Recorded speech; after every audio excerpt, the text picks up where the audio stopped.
लड़का जिस लड़की से प्यार किया करता था उसके बारे में जब अपने घर वालों को बताता है कि मैं इससे प्यार करता हूं और इससे शादी करना चाहता हूं, तो घर वाले साफ साफ इनकार कर देते हैं और कहते हैं कि उस लड़की से तुम्हारी शादी बिल्कुल भी नहीं हो सकती। इसके बाद अचानक से कुछ ऐसा होता है कि जो घर वाले बच्चे की उस लड़की से शादी नहीं करवाना चाहते थे, वही घर वाले कहने लगते हैं कि तू इसी से शादी कर ले। लेकिन फिलहाल जो लड़का है वह मना करने लगता है, कहता है कि नहीं, मैं इससे शादी नहीं कर सकता, और यह बात वह रो रो कर कहने लगता है। क्या हुआ था ऐसा जो वह लड़का उस लड़की से जिससे प्यार किया करता था उससे शादी नहीं करना चाहता था, और घर वाले बाद में शादी के लिए क्यों मान गए थे? पूरी सच्चाई के बारे में जानने के लिए वीडियो को अंत तक जरूर देखें। उत्तर प्रदेश के एक कॉलेज के अंदर एक लड़का बीटेक करा करता है। लड़के का नाम होता है धीरज, और धीरज जो कि मिडिल क्लास फैमिली से बिलोंग किया करता है। वह परिवार का छोटा लड़का है और उसके घर वाले उसे अच्छे से पढ़ा लिखा रहे हैं ताकि बच्चा अच्छी तरह से कामयाब हो सके और अपनी ज़िंदगी को और भी ज़्यादा बेहतर बना सके। जिस कॉलेज के अंदर धीरज बीटेक कर रहा है,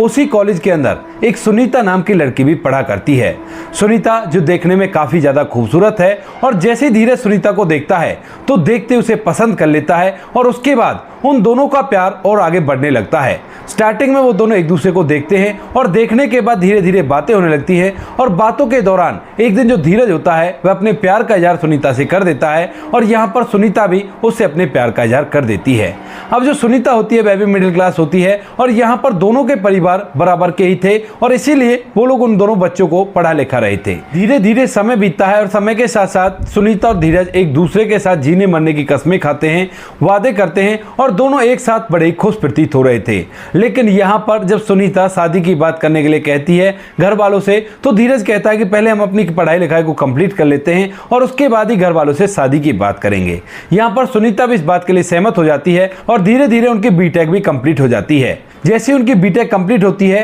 तो उसके बाद दोनों अपने अपने घर वालों से शादी की बात करने का फैसला करते हैं, और यहाँ पर दोनों अपने अपने घर जाकर अपने अपने घर वालों से कहते हैं कि हम एक दूसरे को पसंद किया करते हैं और दोनों एक दूसरे से शादी करना चाहते हैं। अब यहाँ पर जो सुनीता के माता पिता होते हैं वह लड़के के बारे में पूछते हैं, तो लड़के के पास पुश्तैनी जमीन भी थी, साथ में वो पढ़ा लिखा है तो अच्छी सी नौकरी में लगी जाएगा, और ऊपर से बेटी भी प्यार किया करती है। तो इसके बाद लड़की के घर वाले तो हामी भर लेते हैं, लेकिन यहाँ पर जो लड़के के घर वाले होते हैं वह इस रिश्ते से साफ साफ मना कर देते हैं और कहते हैं कि उस लड़की से तुम्हारी शादी बिल्कुल भी नहीं हो सकती, तुम्हारी शादी वहां पर होगी जहां पर हम लोग चाहेंगे। क्योंकि यहां पर जो धीरज के घर वाले होते हैं उनमें धीरज के पिता की चला करती थी, और धीरज के पिता बिल्कुल भी नहीं चाहते थे कि उनका बेटा लव मैरिज करे, क्योंकि उनका सोचना था कि लव मैरिज बहुत ही बेकार चीज हुआ करती है और समाज में लोग इसको बुरी निगाहों से देखा करते हैं, और मैं अपने बच्चों की लव मैरिज बिल्कुल भी नहीं करूंगा। ऐसा ही सोचकर जो पिता है वह मना करने लगता है। धीरज अपने घर वालों को समझाने की कोशिश भी करता है, लेकिन यहां पर जो धीरज का पिता होता है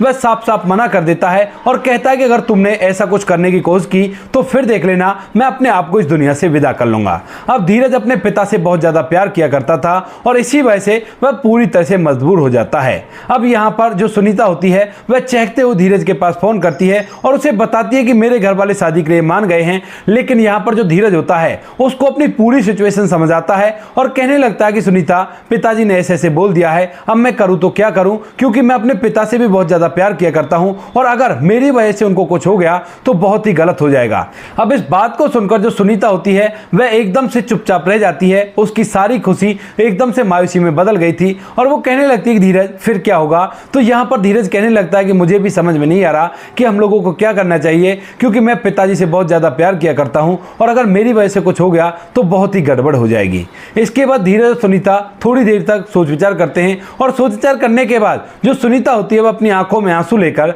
धीरज से मना कर देती है। कहती है कि ठीक है धीरज, अगर ऐसा है तो तुम जैसा तुम्हारे घर वाले कहते हैं वैसा करो, कोई भी दिक्कत नहीं है, और मैं तो अपने जीवन को ऐसे ही व्यतीत कर लूंगी। इधर इस बात को सुनने के बाद धीरज की आंखों में भी आंसू आ गए थे, लेकिन सुनीता इस बात को कहकर फोन को काट देती है और धीरज भी चुपचाप फोन को नीचे कर लेता है। इसके बाद जो धीरज के घर वाले होते हैं वह अपने बेटे धीरज को अब एक अच्छी सी नौकरी लगाना चाहते हैं ताकि वह उसकी शादी कर सके, और शादी करके वह अपने जीवन को आराम से व्यतीत कर सके। यही सोचकर जो धीरज के पिता होते हैं उससे नौकरी के लिए कहते हैं, तो धीरज भी हामी भर लेता है और यहां से हरियाणा के फरीदाबाद में जाकर एक कंपनी में ज्वाइन कर लेता है और वहां पर नौकरी करने लगता है। लेकिन अब भी उसे सुनीता की याद आया करती है, वो बातें याद आया करती हैं जब वो दोनों एक साथ कॉलेज के कैंपस में बैठकर घंटों बिता दिया करते थे और उनको समय का पता भी नहीं चलता था। यहां तक कि कॉलेज के कुछ मित्र अगर उसे मिला करते हैं तो वह भी उसे सुनीता की याद दिला जाया करते हैं, और उसके बाद बाद धीरज काफी ज्यादा मायूस हो जाता है। उसके साथ का एक लड़का होता है जिसका नाम सौरभ होता है और सौरभ को वह अपने और सुनीता के बारे में सब कुछ बताया करता था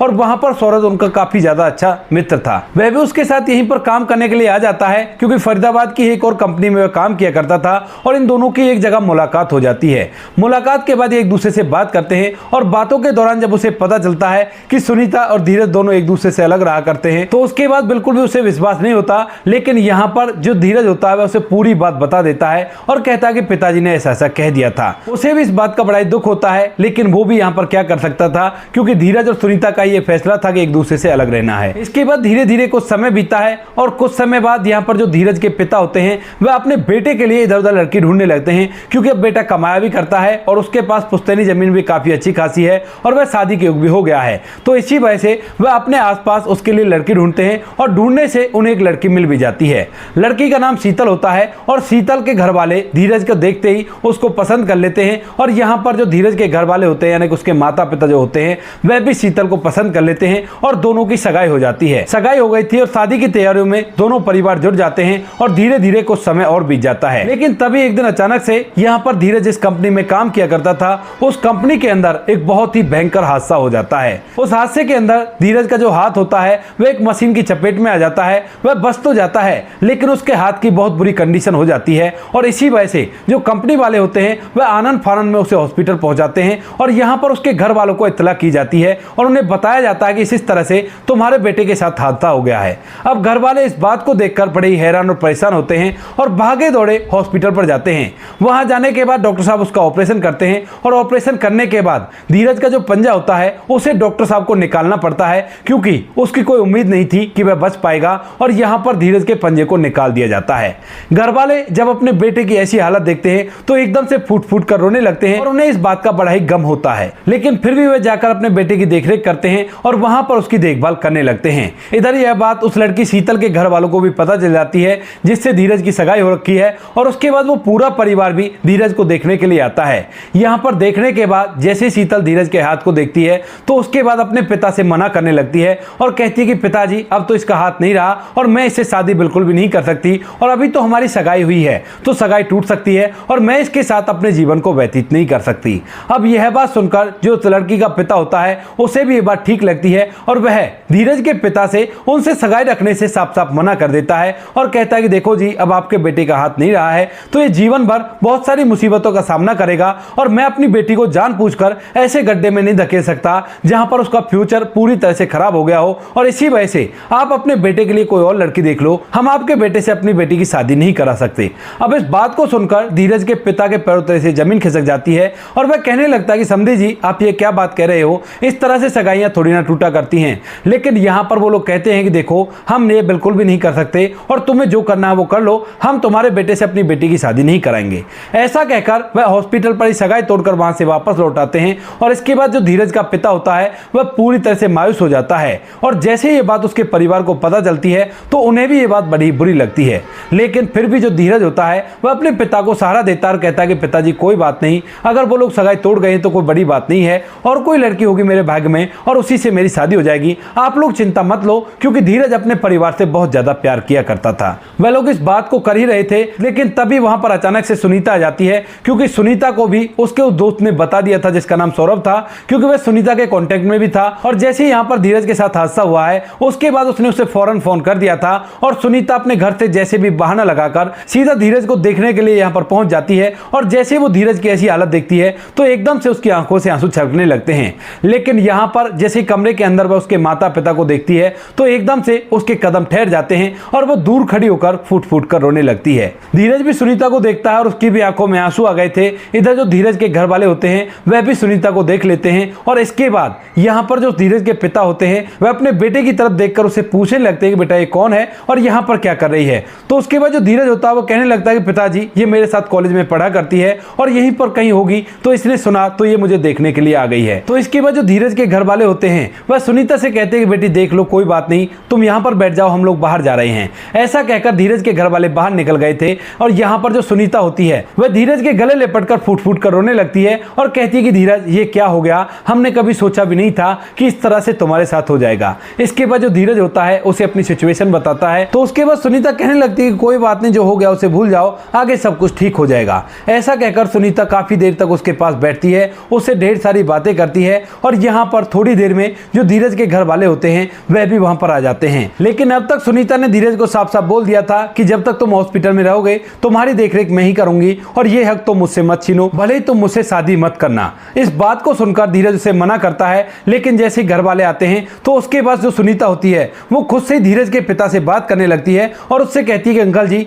मैं आपके बेटे की यहाँ पर देखरेख करना चाहती हूँ क्योंकि मैं इसे प्यार किया करती थी और मैं इसे ऐसी हालत में नहीं देख सकती। अगर आप लोग कहो तो मैं यहाँ पर रुककर इसकी देखभाल कर सकती हूँ। मैं शादी करने के लिए तो नहीं बोल रही, लेकिन इतनी तो आप मुझे इजाजत दे ही दो। अब इस बात को सुनकर जो धीरज का पिता होता है उसकी आंखों में से पहले से ही आंसू थे। वह कहने लगता है कि ठीक है बेटी, अगर तुझे देखरेख करनी है तो बेशक से कर लो, कोई भी दिक्कत नहीं है। इसके बाद जो सुनीता होती है यहाँ पर धीरज की देखरेख करने लगती है और यहाँ पर जो धीरज के घर वाले होते हैं वह वापस से अपने घर लौट जाते हैं। सुनीता 2 महीने तक लगातार धीरज की अच्छे से देखरेख करती है और बार बार धीरज के घर वाले यहाँ पर आकर उसकी देखरेख करते रहा करते हैं। 2 महीने बाद धीरज अच्छी तरह से ठीक हो जाता है। अब जैसे धीरज ठीक होकर अपने घर जाता है, यहाँ पर सुनीता भी उसे घर तक छोड़ने के लिए गई थी और उसके बाद जब सुनीता उसे वहां पर छोड़कर अपनी आंखों में आंसू लेकर वहां से वापस लौट रही थी, उससे कहते हुए कि ठीक है धीरज, अब तुम आराम से रहना और मैं अब तुम्हें कभी भी अपनी शक्ल नहीं दिखाऊंगी। तो उसके बाद जो धीरज का पिता होता है वह एकदम से सुनीता को रोकता है और कहता है कि बेटी रुक जाओ, मुझे तुमसे कुछ बात करनी है। इसके बाद सुनीता रुक जाती है और यहाँ पर जो धीरज का पिता होता है वह कहने लगता है कि बेटी, जब तुम धीरज से इतना प्यार किया करती हो तो मैं चाहता हूं कि तुम ही इसी से शादी करो। तुम्हारे जितने प्यार करने वाली लड़की से नहीं मिल सकती जो इस हालत में भी इसे अपनाने के लिए तैयार है, क्योंकि हमने अपने बेटे की जिससे सगाई की थी वह भी इसे छोड़कर देखकर चली गई, लेकिन तुमने बिल्कुल भी नहीं सोचा कि इसका एक हाथ नहीं रहा है, उसके बाद ये जीवन को कैसे व्यतीत करेगा। अगर हो सके तो मेरे बेटे को अपना लो और उससे शादी कर लो। अब इस बात को सुनकर सभी लोग एकदम से हैरान हो जाते हैं और सोचने लगते हैं कि ये इनको क्या हो गया, क्योंकि अब तक तो ये शादी के खिलाफ थे क्योंकि ये प्यार किया करती है। और धीरज का जो बड़ा भाई होता है वह अपने पिता से पूछने लगता है कि पिताजी क्या हुआ, आपको पता है ना ये लड़की से प्यार किया करती है और उसके बावजूद भी आप इससे शादी कराना चाहते हो। तो उसके बाद पिता कहने लगता है बेटा, मैं लव मैरिज को बेकार समझा करता था, लेकिन मुझे नहीं पता था कि प्यार में इतनी ताकत हुआ करती है कि लड़की 2 महीने तक मेरे बेटे की सेवा कर रही है और उसके बाद भी वह उसे छोड़कर जा रही है अपनी आंखों में आंसू लेकर। मुझसे सब कुछ देखा नहीं जा रहा, जो कुछ मैं सोचा करता था लव मैरिज के बारे में वो गलत है और अगर सच्चे प्यार करने वाली लड़की मिल जाए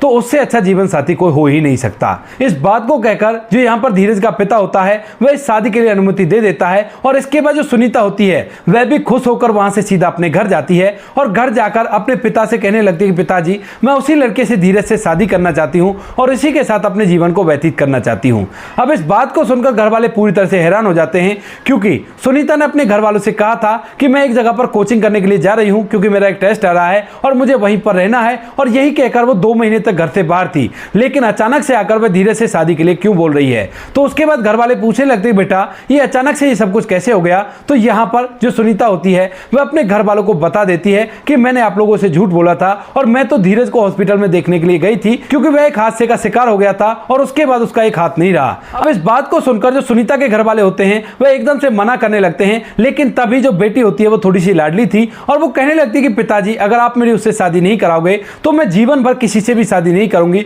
और ऐसी जिंदगी भर कुंवारी बैठी रहूंगी, क्योंकि मैं उससे सच्चा प्यार किया करती हूं। और ये बात तो मैंने पहले ही तय कर ली थी जब धीरज के पिता ने शादी से मना किया था, लेकिन मैंने आपको बताया नहीं था और जब वो हामी भर रहे हैं तो आपको मेरी उनसे शादी करानी होगी। इसके बाद पिता भी बच्ची की जिद के सामने घुटने टेक देते हैं और यहाँ पर सुनीता और धीरज की धूमधाम और रीति रिवाजी के साथ शादी हो जाती है और शादी होने के बाद वो दोनों आज एक दूसरे के साथ अच्छी तरह से समय व्यतीत कर रहे हैं। तो दोस्तों ये थी आज की कहानी, आपको जैसी भी लगी हो कमेंट सेक्शन में बता देना। वीडियो अगर अच्छी लगी हो तो वीडियो को लाइक और चैनल को सब्सक्राइब जरूर करें ताकि हमें थोड़ा सा हौसला मिल सके आप लोगों के लिए ऐसे अच्छे वीडियो बनाने के लिए। इन कहानियों को सुनाने का उद्देश्य किसी को परेशान करना बिल्कुल भी नहीं है। ये कहानी आपको इसलिए सुनाई जाती है ताकि आप लोग इन कहानियों में से कुछ ना कुछ सीख सको और अपने जीवन में उस चीज को अप्लाई कर सको। मिलते हैं किसी नेक्स्ट वीडियो नए टॉपिक के साथ, तब तक के लिए जय हिंद, जय भारत, जय हिंदुस्तान।